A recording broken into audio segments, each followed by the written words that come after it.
I wasn't expecting anyone that late, and I sure wasn't expecting her. The knock was light, not hurried, like someone testing whether I'd even answer. When I opened the door, she leaned against the frame as though she'd been there a while already. One hand loosely around a set of keys, the other brushing hair from her face. "Are you alone?" she whispered, like it was a secret we already shared. I just nodded, even though she didn't wait for me to answer before stepping halfway inside. I should back up. Her name's Claire. She lives 2 doors down, in the kind of apartment you imagine smells faintly of books and strong coffee.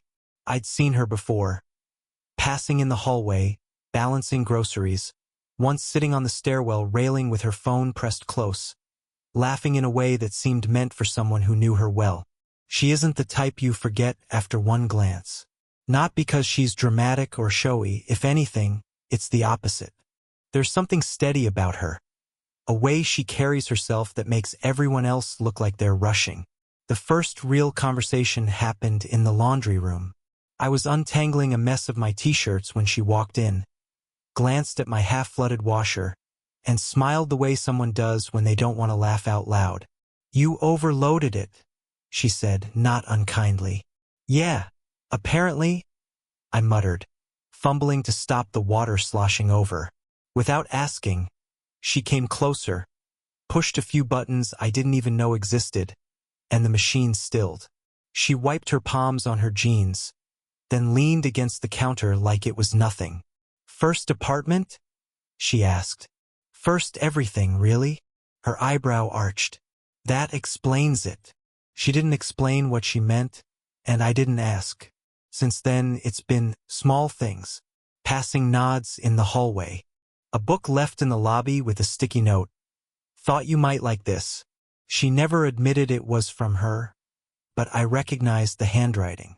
And then tonight, the knock. Her whisper. She didn't say why she came.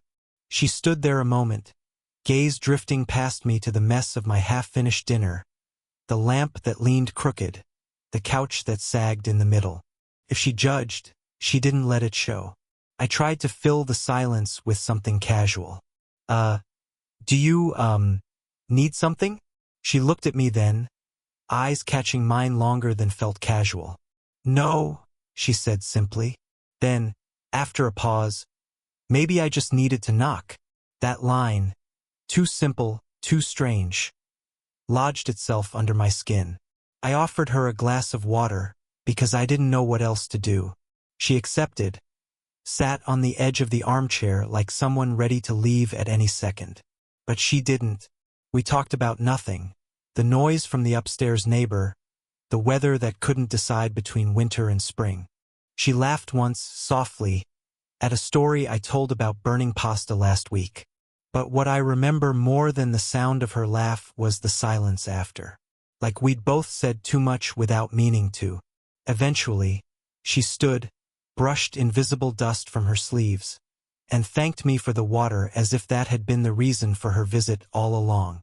At the door, she hesitated, one hand on the knob, shoulders tightening as though something else hovered on her lips. But she only said good night, and then she was gone. That night, I kept replaying her voice in my head, like I missed something, or maybe wanted something. A week passed before I saw her again. It was early evening, the hall still echoing with the metallic slam of other doors, when I caught her struggling with a box outside her apartment. "Need a hand?" I asked before I could stop myself. She hesitated, like the offer itself was complicated, then gave a small nod. The box was heavier than it looked. Full of books, of course. The kind with faded spines and scribbled margins. I carried it inside for her, following the faint scent of coffee that seemed baked into her walls. Her place was neat but not staged. A sweater hung on the back of a chair. A stack of unopened mail sat half-sorted. She moved quickly, tucking stray papers into drawers as though embarrassed by the mess, though it looked nothing like one to me. "You can just set it there," she said, pointing to a low table. Her tone was casual, but her eyes lingered on the box in my arms as though it carried more than paper. I noticed her hands when she reached to steady the stack, slim, pale, with faint ink smudges near the thumb. They trembled slightly, enough that I almost said something, but she drew them back into her pockets before I could. "Teaching?"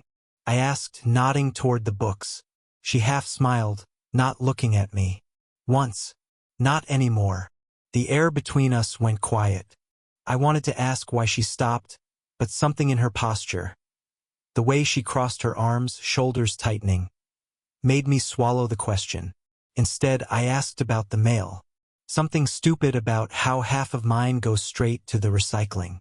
She laughed softly, the sound catching in her throat like it wasn't used to being let out.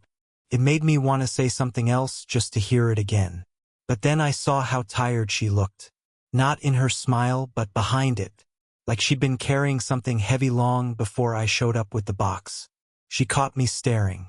For a second her expression shifted, some mask slipping, and I saw the flicker of, I don't know, regret maybe, or just the weight of years I hadn't lived yet.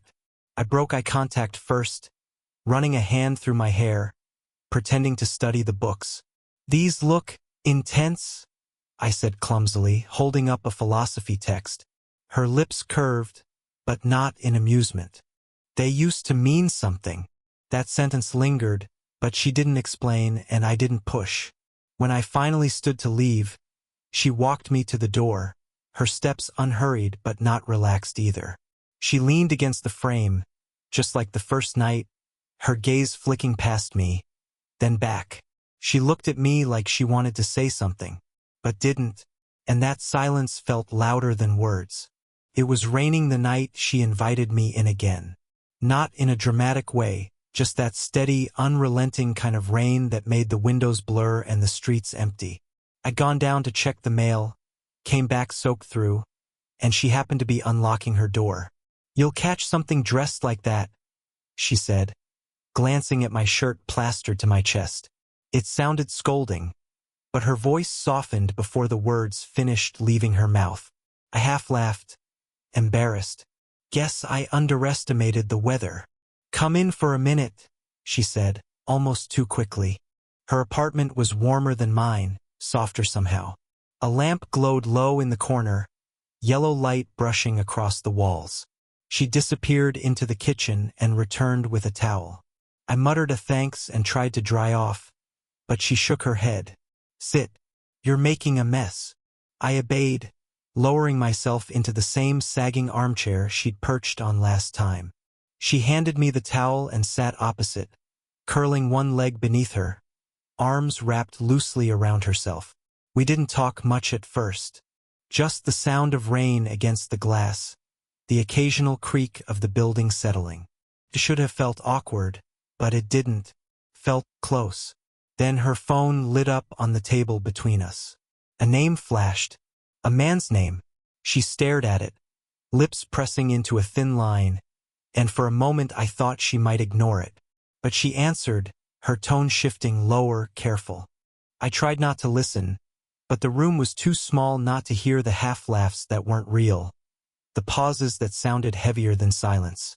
When she hung up, she sat still, eyes fixed on the darkened screen. "Old friend?"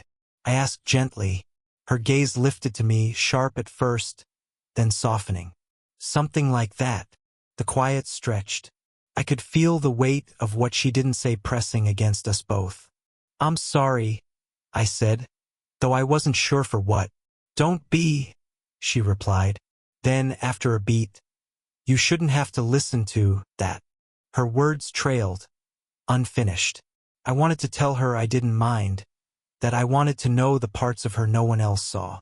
Instead, I nodded, clutching the towel too tight in my hands. The lamp flickered slightly, as if the storm outside had crept in. She shifted forward, elbows resting on her knees, and for the first time her eyes didn't drift away when they found mine. They held, longer than they should have. I felt something in my chest tighten, urging me closer. My hand moved before I could think, inching across the space between us. Halfway there, suspended in the charged quiet, her lips parted as if she were about to speak. But what came out was softer, final. "You should go now." And I did. But only my body left that room. I avoided her for 3 days. Not on purpose, not entirely, but every time I passed her door or heard her footsteps on the stairwell, I found a reason to keep moving. My chest tightened just hearing the lock turn, and I hated myself for it. It was on the 4th night that I opened my own door and found her already waiting in the hallway, as if she'd been standing there for longer than she should. She didn't knock. She didn't need to. "Can we talk?" she asked. Her tone wasn't casual. It was careful, almost rehearsed. I stepped aside, let her in. She didn't sit right away, just walked slowly around my small living room, fingertips brushing the crooked lamp, the cluttered table, the stack of dishes I hadn't washed. Finally, she leaned against the counter, arms folded tight across her chest. I tried for something light. "So, what's up?" Her eyes lifted, sharp and unblinking. "What are we doing?" The question landed harder than I expected.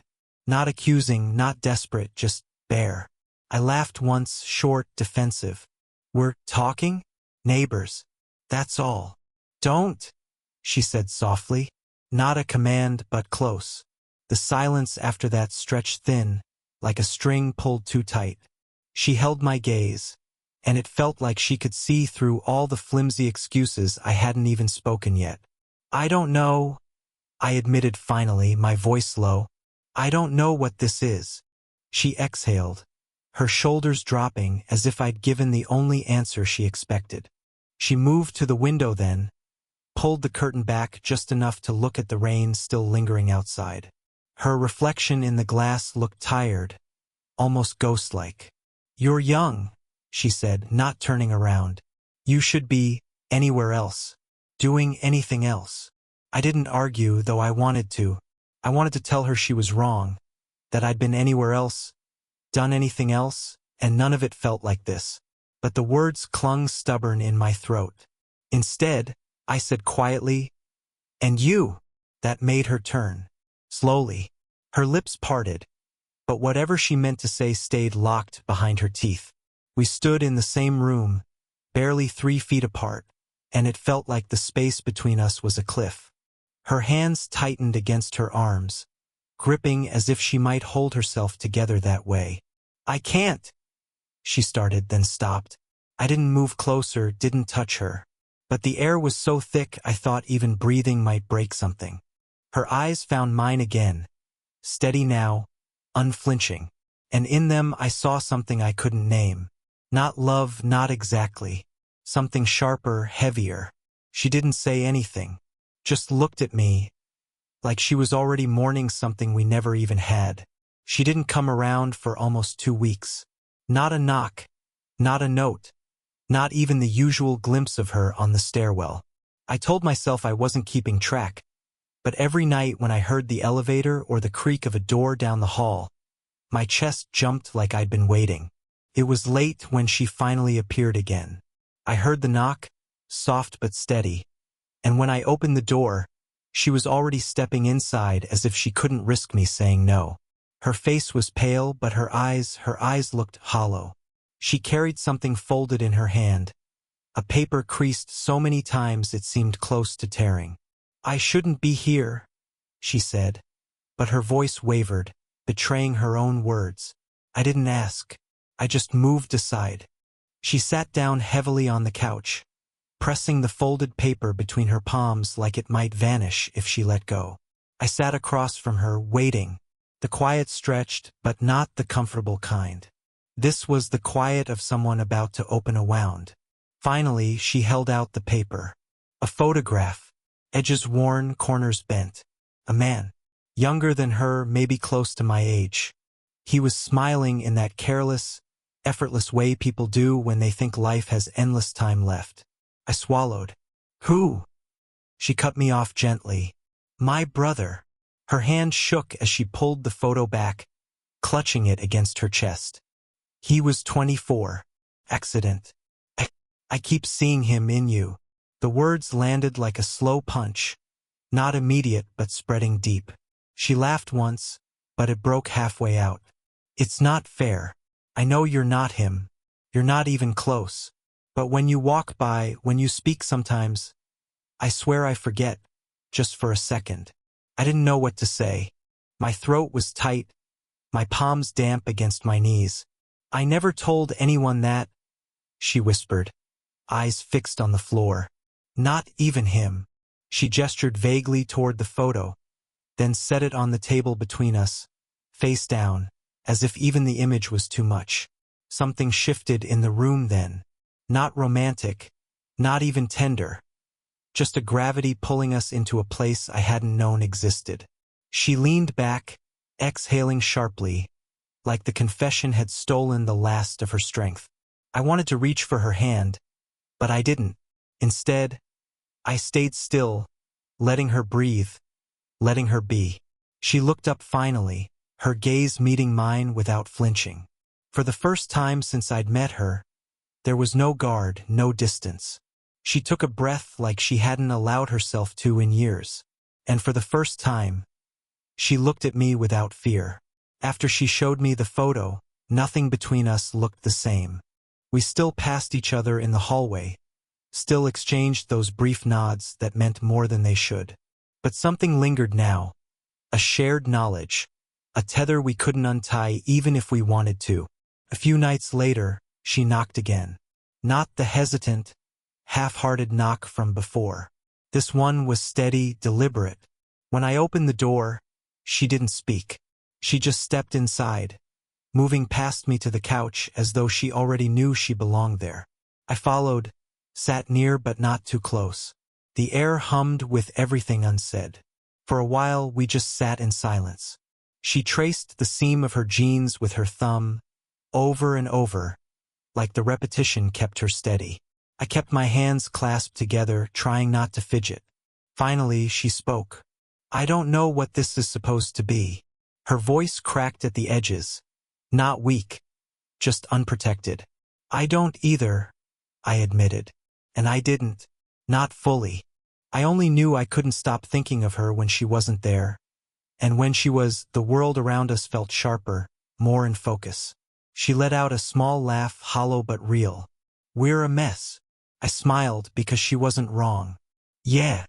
Her eyes met mine then, steady, unflinching. It wasn't longing or apology. It was something quieter. Recognition, maybe, that we were both standing at the same edge, neither of us knowing what step came next. The silence stretched, but it didn't suffocate this time. It softened, became a place we both could sit. I shifted closer, slow enough for her to stop me if she wanted. She didn't move. My hand hovered near hers on the cushion, trembling in the small gap between us. For a moment I thought I'd pull back, but then her fingers brushed mine. Not deliberate, not a grab, just the faintest touch, like testing if the ground beneath us would hold. It did. Neither of us spoke. Words would have broken it, cheapened it. Instead, we just sat there, our hands lightly touching, breathing the same air, letting the quiet wrap around us. At some point, she leaned sideways, her shoulder resting against mine. Not heavy, not needy, just present. My body stiffened for half a second, then melted, adjusting so she could stay. Her head tilted, almost brushing my cheek, and I closed my eyes, afraid that if I moved too suddenly, it would all vanish. We didn't kiss. We didn't need to. The room itself seemed to breathe for us, carrying everything neither of us could say. She didn't say she loved me, but she let her guard down, and that was louder than any "I love you" ever could be. It's strange, looking back now, how something so small, just a knock on a door, can rearrange everything you thought you knew about yourself. I used to think love was about certainty. You meet someone, that's how it's supposed to go, right? Clean lines, simple answers. But with her, nothing was clean.